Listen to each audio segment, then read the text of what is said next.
C-130J super Hercules, Su-30 MKI, CH-47 Chinook, AH-64 Apache.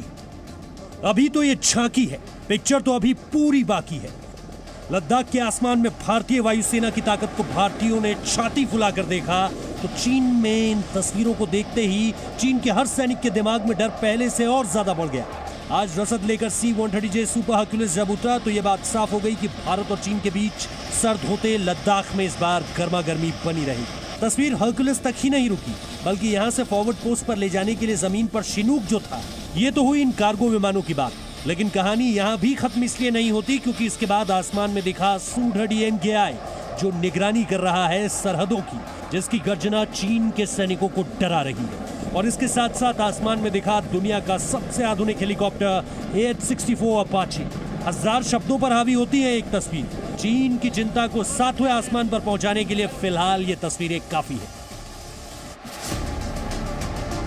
आज लोकसभा में लद्दाख में चल रहे भारत चीन सीमा विवाद पर रक्षा मंत्री राजनाथ सिंह ने बयान दिया। उन्होंने बताया कि चीन की एक तरफा कार्रवाई से भारत और चीन के संबंध खराब हुए हैं। भारत शांतिपूर्ण तरीके से विवाद का हल चाहता है।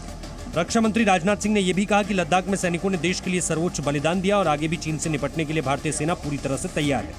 हम सभी परिस्थितियों से निपटने के लिए भी तैयार हैं। चीन पर निशाना साधते हुए राजनाथ सिंह ने कहा कि 1993 और 1996 के सीमा समझौते को भी चीन ने तोड़ा। साथ ही 29 और 30 अगस्त को घुसपैठ की कोशिश भी की। एलएसी का सम्मान करना और उसका कड़ाई से पालन किया जाना सीमा क्षेत्रों में शांति और सद्भाव का आधार है और इसे 1993 एवं 1996 के समझौते में स्पष्ट रूप से यह स्वीकार भी किया गया है। रक्षा मंत्री राजनाथ सिंह ने चीन को यह भी बता दिया है कि भारतीय सेना चीन को मुंहतोड़ जवाब देने के लिए पूरी तरह तैयार है और भारतीय सेना चीन की किसी भी साजिश को पूरा नहीं होने देगी।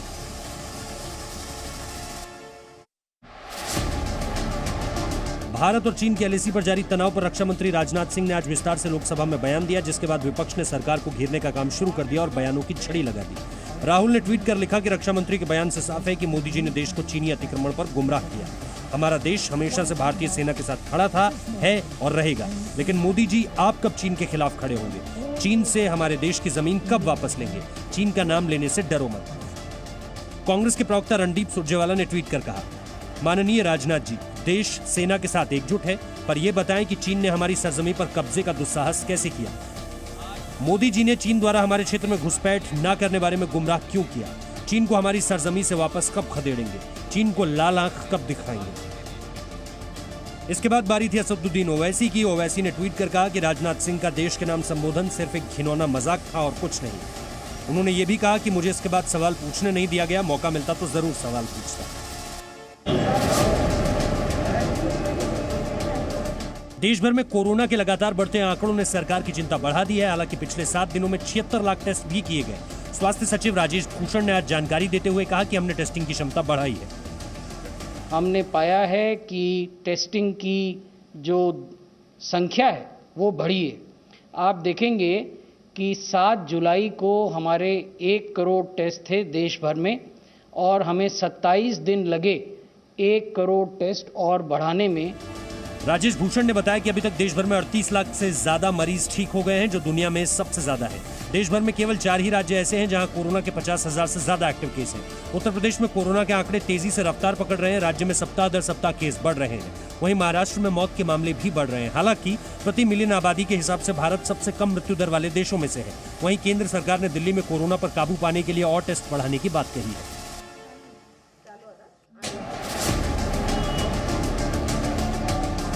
बीते कुछ हफ्तों में देश भर में सब्जियों की कीमत बढ़ी है। आलू, प्याज, टमाटर की कीमत में सबसे ज्यादा उछाल दिखाई दिया है। कई सब्जियों की कीमत कुछ हफ्ते में दोगुनी हो चुकी है। बारिश से फसलों को काफी नुकसान भी हुआ है। अनलॉक शुरू होने के बाद सब्जियों की मांग भी बढ़ी है। कोरोना समय में हमने देखा था कि जो सब्जियों के दाम थे वो एक जगह लगभग फिक्स से थे, लेकिन अब मानसून की बारिश के बाद बहुत फर्क पड़ा है इन सब्जियों के आयात और निर्यात पर। सब्जियों के बढ़ते दाम की वजह से ही सरकार ने प्याज के निर्यात पर रोक लगा दी है। केंद्र सरकार की तरफ से प्याज के निर्यात पर पाबंदी लगाए जाने के विरोध में महाराष्ट्र के लासलगांव, नासिक जैसे इलाकों में किसान सड़कों पर उतर आए हैं। किसान केंद्र सरकार से निर्यात पर लगी रोक को हटाने की मांग कर रहे हैं। एनसीपी प्रमुख शरद पवार ने भी कहा है कि उनकी इस मसले पर केंद्रीय वाणिज्य मंत्री पीयूष गोयल से बात हुई है और उन्होंने इस फैसले पर पुनर्विचार करने का आग्रह किया है।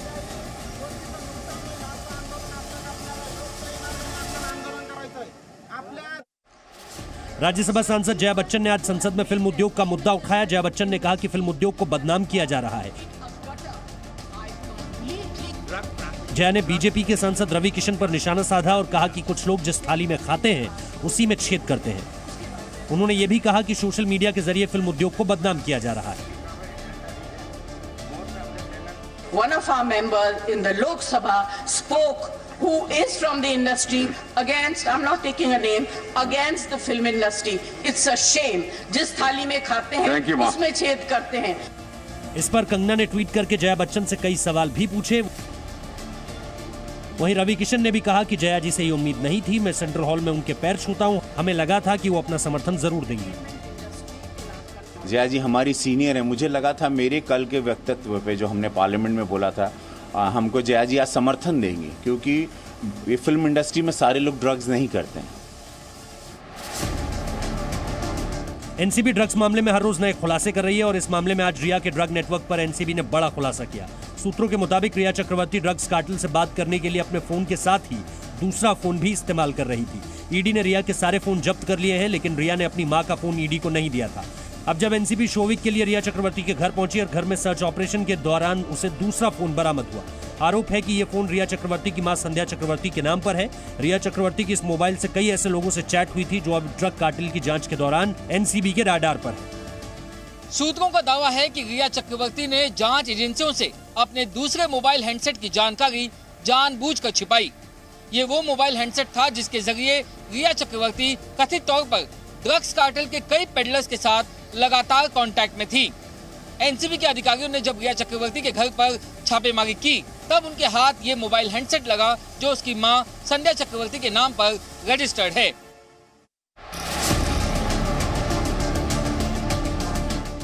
नवरात्र के दौरान अयोध्या में सरयू नदी के तट पर होने जा रही रामलीला में बहुत से फिल्मी कलाकार हिस्सा लेंगे।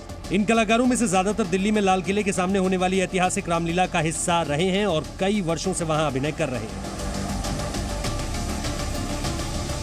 अयोध्या में फिल्मी कलाकारों की होने वाली रामलीला 17 अक्टूबर से 25 अक्टूबर तक चलेगी। ये रामलीला लक्ष्मण किला में होगी। रामलीला के लिए पीएम नरेंद्र मोदी, राष्ट्रपति रामनाथ कोविंद, सीएम योगी आदित्यनाथ को निमंत्रण भी भेजा गया है। मां फाउंडेशन अयोध्या रामलीला कमेटी दिल्ली इस पूरी की पूरी रामलीला को आयोजित करवाएगी। इसमें दिल्ली के कई रामलीला के किरदार निभाने वाले अभिनेता भी शामिल होंगे। इस पूरे आयोजन में 22 फिल्मी कलाकारों के नाम होने की खबर है। इसके साथ ही 30 लोगों की टेक्निकल टीम भी होगी। यूट्यूब और ऑनलाइन और सैटेलाइट चैनल पर भी इस रामलीला का प्रसारण होगा। इस दौरान कई मुलाकातों का दौर भी जारी है ताकि इस रामलीला को सफलतापूर्वक आयोजित किया जा सके। प्रधानमंत्री नरेंद्र मोदी ने आज बिहार में वीडियो कॉन्फ्रेंसिंग के जरिए 7 परियोजनाओं का उद्घाटन और शिलान्यास किया। ये परियोजनाएं केंद्र के नमामि गंगे और अमृत योजना से जुड़ी हैं। इनमें पटना की बेउर और कर्मलीचक सीवर ट्रीटमेंट प्लांट के अलावा सीवान, छपरा से जुड़ी परियोजनाएं भी शामिल हैं। पीएम मोदी ने बिहार की जनता को संबोधित करते हुए कहा कि हमें गर्व है कि हमारे इंजीनियर देश के विकास को मजबूती से आगे बढ़ा रहे हैं। बिहार तो देश के विकास को नई ऊंचाइयां देने वाले लाखों इंजीनियर्स देता है। बिहार की धरती तो आविष्कार और इनोवेशन की जननी है। करमलीचक में सीवर ट्रीटमेंट प्लांट के अलावा अमृत योजना के तहत सिवान और छपरा में पानी से जुड़े प्रोजेक्ट्स भी शामिल हैं।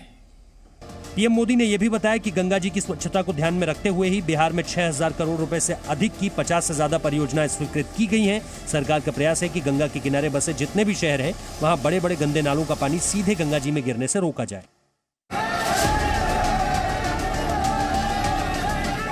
मेरठ कलेक्ट्रेट पर आज किसानों ने जोरदार प्रदर्शन किया। किसान ट्रैक्टर लेकर कलेक्ट्रेट परिसर में घुस गए। बड़ी संख्या में आए किसानों के सामने कलेक्ट्रेट पर पहले से तैनात पुलिस बल असहाय दिखा। किसानों ने कलेक्ट्रेट परिसर में जमकर प्रदर्शन भी किया। किसान यहां 3 प्रस्तावों का विरोध कर रहे थे। इसके साथ ही उन्होंने बेरोजगारी और अन्य कुछ मुद्दों पर भी सरकार के खिलाफ अपनी नाराजगी जताई।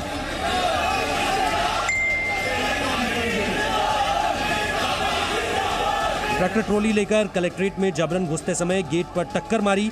कलेक्ट्रेट के अंदर कुर्सियां भी किसानों ने तोड़ी। किसान अपने उत्पाद व्यापार और वाणिज्य अध्यादेश 2020 के पास किए जाने की मांग कर रहे हैं। हमारे नौजवान साथी यहाँ पर आए हैं और तमाम लोगों ने यहाँ पर डीएम साहब को विभिन्न मांगों के लिए हमने ज्ञापन दिया है और अब यदि इस मांग हमारी पूरी नहीं होती है तो लंबा हम इसका पूरा मजबूती के साथ प्रदर्शन करने के लिए तैयार हैं।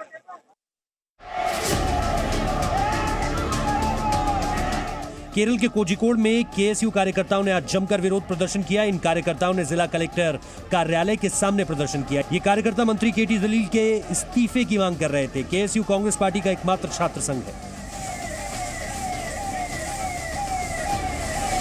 पुलिस ने कार्यकर्ताओं को रोकने के लिए वाटर कैनन और लाठी चार्ज का इस्तेमाल किया। कार्यकर्ताओं ने जिला कलेक्ट्रेट ऑफिस में दाखिल होने के लिए पुलिस बैरिकेडिंग को भी तोड़ने की कोशिश की। हालांकि पुलिस इन्हें रोकने के लिए कई घंटों तक कड़ी मशक्कत करती रही।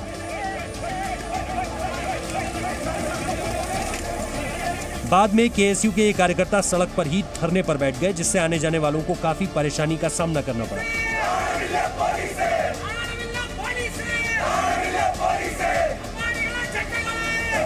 वहीं इस विरोध प्रदर्शन में जिला प्रमुख वीटी निहाल समेत 10 लोग घायल भी हुए।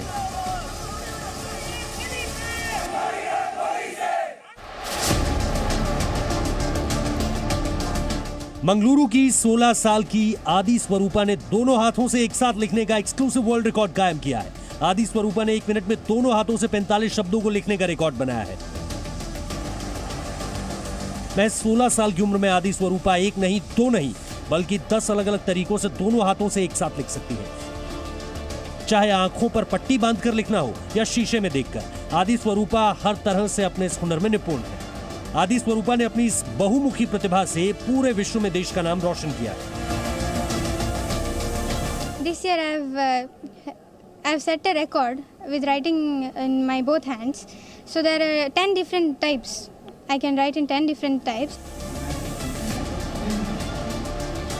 हमारे देश में लड़कियां हमेशा से हर क्षेत्र में भारत का नाम रोशन करती आई हैं। देश को आदि स्वरूपा जैसी अपनी हर बेटी पर गर्व है। अब आपको ये तस्वीरें देखनी चाहिए जहां एकमात्र रास्ते यानी इस पुल पर मरम्मत का काम चल रहा था, तो लोग यूं अपनी जान जोखिम में डालकर इस नदी को पार कर रहे हैं। बैलगाड़ी में लोगों का पूरा परिवार बैठा हुआ है। गाड़ियां भी इसी बैलगाड़ी में पानी को पार कर रही हैं और आप पानी का स्तर देखिए।